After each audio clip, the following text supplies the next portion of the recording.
A friend had an abortion before her marriage. Her husband doesn't know. It was his kid. She swore me to secrecy. I will never tell. Reddit, what secret are you taking to the grave?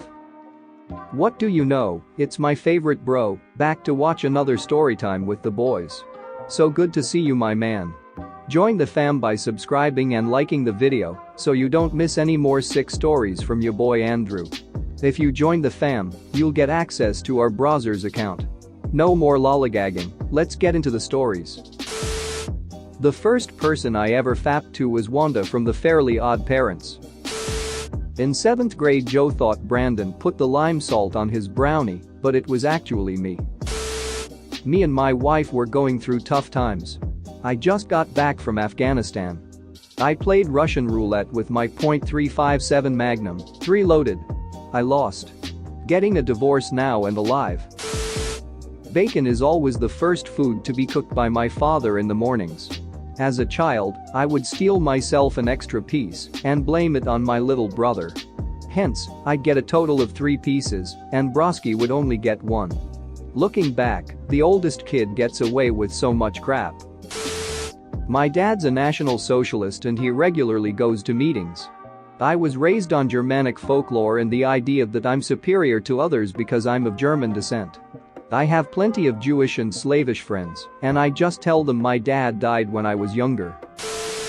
One night I woke up with my mind in a twist. My mom was in the hospital at the time. I had a crazy urge to call them and check on her, but I reasoned not to because I couldn't think of an excuse, so I fell back to sleep. 5 a.m. I get a call that they checked on her and she didn't have a pulse. I just think there was something I could have done that destroys me to even think about it. My mother killed my father when I was 8 years old with a shotgun blast to the face. He bled out through what was left of his head into my lap. Blood has a smell, a stink, when there's enough of it around. She got off because it was a self-defense situation. She sent me to school the next day, and ever since I've pretended that I'm a well-adjusted, stable person. I'm not. I worked for a shipping company at a customer desk. A guy I had known came in to ship a package. He was a known drug dealer in my town. He didn't recognize me. The package was wrapped in duct tape.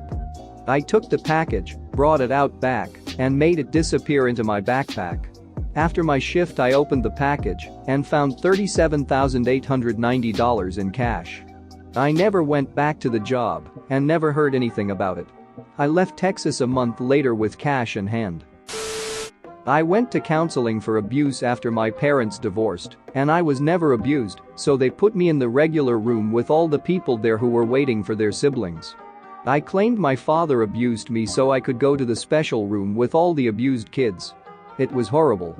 I had no right being in that room with all those people. They all were really messed up from what their parents had done to them, and I just got in so I could play Yu-Gi-Oh! Edit, I was probably 7 or 8, and for what I know my father did not get in trouble. I see him every week. I didn't know what I was doing back then. In 3rd grade, I cheated on my history exam. In 4th grade, I stole my Uncle Max's toupee, and I glued it on my face when I was Moses in my Hebrew school play. In 5th grade, I knocked my sister Edie down the stairs, and I blamed it on the dog when my mom sent me to the summer camp for fat kids, and then they served lunch. I got nuts, and I pigged out, and they kicked me out. But the worst thing I ever done, I mixed a pot of fake puke at home, and then I went to this movie theater, hid the puke in my jacket, climbed up to the balcony, and then, then, I made a noise like this. Hua hua hua huaya, and then I dumped it over the side, all over the people in the audience. And then, this was horrible, all the people started getting sick and throwing up all over each other. I never felt so bad in my entire life. When we were kids, a female cousin and I played doctor around the age of 6 or 7. Talked about it a few years ago around the age of 25, became deeply intimate, and have had really incredible sex several times over the last few years. She recently got married and we have since ended our relationship. We are both normal, successful, contributing citizens. You'd never know. Hopefully no one finds out, but I miss her and our level of intimacy. When my cousin died a few years ago, my family went over to his house to look around for a sense of closure. I ducked away for a bit and noticed his computer was still on. On his desktop was his porn folder. I deleted it before my aunt and uncle saw it. This is ducked up and definitely a secret I'm taking to my grave. Back when I was 13 I had discovered masturbation, and the closest thing I could fap into was my mom's panties. I used to steal her panties, lick them, sniff them, and wear them around the house under my pants. I would cum on command while talking to her while trying to keep a straight face. It was weird and exciting. Well into my teenage years, whenever my friends would invite me over, I used to sneak into their parents' room and the sisters' room or their own room and steal their panties. I would wear their panties and do the same, talk to them, while cooming with a straight face. They had no idea, I hope. It was also exciting to me, and it's ducked up as well. Thongs, G-strings, boy shorts and normal granny panties, I've accumulated all over the years and had close to 200 pairs. A few years ago I got serious with a girl. I fapped in her mom's panties as well and moved in with her. I had to dispose of my precious panty collection, so I did with sadness. Now I work in a job where I take care of people's luggages. Sometimes I go into female luggage and steal their panties, fap in them and return them in their luggage.